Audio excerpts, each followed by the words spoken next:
Okay, so there are lots of different ways you can reconstruct temperature in the past. You could look at vegetation, for instance, a specific species of plant and where it lived. You could also look at a species of coral. Those are preserved for a long time and maybe its distribution, or perhaps a particular organism exhibits specific differences in response to temperature, and you could use that. But a lot of the techniques that are commonly used rely on isotopes. And so isotopes, again, are atoms of a given element that differ in mass. Remember that protons and neutrons, those subatomic particles in the nucleus, they have a mass, whereas electrons have a negligible mass. An element is defined by the number of protons in the nucleus, but it can have differing numbers of neutrons and still be the same element. And so for oxygen, you can have 8 protons making it oxygen. Oxygen will always have 8 protons, but it could have 8 neutrons, it could have 9 neutrons, 10 neutrons. And so the mass of the atom is different. If it has 8 protons and 8 neutrons, it has a mass of 16. We would call it oxygen 16. And similarly, if it has 8 protons and 10 neutrons, we would call it oxygen 18 because it has a mass of 18. Now, because it's oxygen, it's generally going to behave chemically the same way. And so, for instance, it's going to bond with 2 hydrogens and make water, right? H2O is H2O, whether it's oxygen 16 or oxygen 18, still water, but it has a different mass. And so physical processes that rely on kinetics specifically, which essentially just means like, velocities in practice, right? A lot of chemical reactions are just molecules or atoms slamming together. And if the energy is high enough, they will react. And so the energy is proportional in some ways to the mass, right? And so, for instance, if you evaporate water, it's easier physically to evaporate water that weighs less or has a lower mass, right? It's like lifting up a weight. If you have to lift up a weight 1,000 times, or maybe if you have to lift a weight as many times as you possibly can, you're going to be able to do it more times with a 16-pound weight than an 18-pound weight. Or once you add the hydrogens, it becomes 18 and 20, right? But there's a significant difference. It's 10%. It's 10% more mass.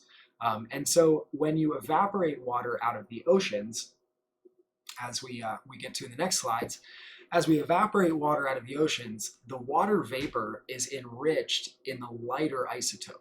Okay, so there's more, if we look at the ratio of oxygen 18 to oxygen 16 in the ocean water versus the water vapor evaporating from it, the ratio is lower. It has less oxygen 16 containing water, that is, in the water vapor.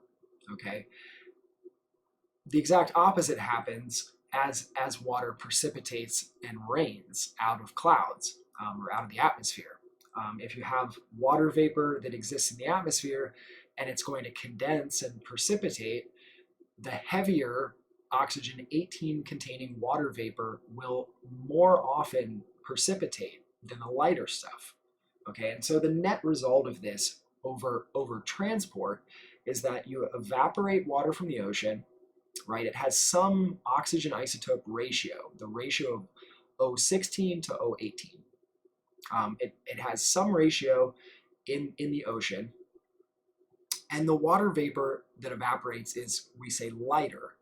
Okay, it has less of the heavy stuff.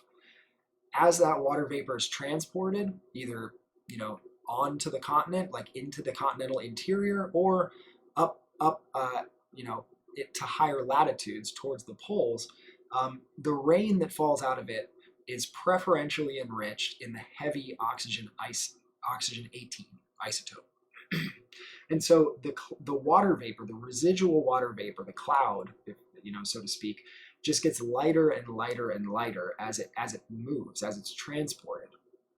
And so by the time it gets up to a place where it's snowing high in the mountains, or it's snowing over the poles at high latitude, the water vapor is extremely depleted in oxygen 18. It's almost exclusively oxygen 16 containing water. All right, it's very light isotopically. And so this process of evaporating water and then transporting it and creating snow, which persists, can actually modify the isotopic ratio of the ocean, because you're just taking all the light stuff out and freezing it on a continent as a glacier, right? And so if we look at the isotopic ratio of the ocean through time, it reflects how much permanent ice cover there was on the Earth, which is directly proportional to the temperature, the average global temperature. Okay, and so that's kind of summarized in these slides, and shown with some of these diagrams. But the end result is that we can take certain species of coral, or certain species of foraminifera, these little calcium carbonate secreting organisms that they create these little calcium carbonate shells. We can use the oxygen isotopes in those, or we can use the oxygen isotopes in the ice itself, to reconstruct global temperature. Okay, and so if we do that, this is what we find. This is showing 8 million years of Earth's history. The O18, this delta O18 value is just the notation that we use to represent the oxygen isotope ratio. And so this is showing some benthic foraminifera. Those are these little guys. Benthic means they live on the seafloor.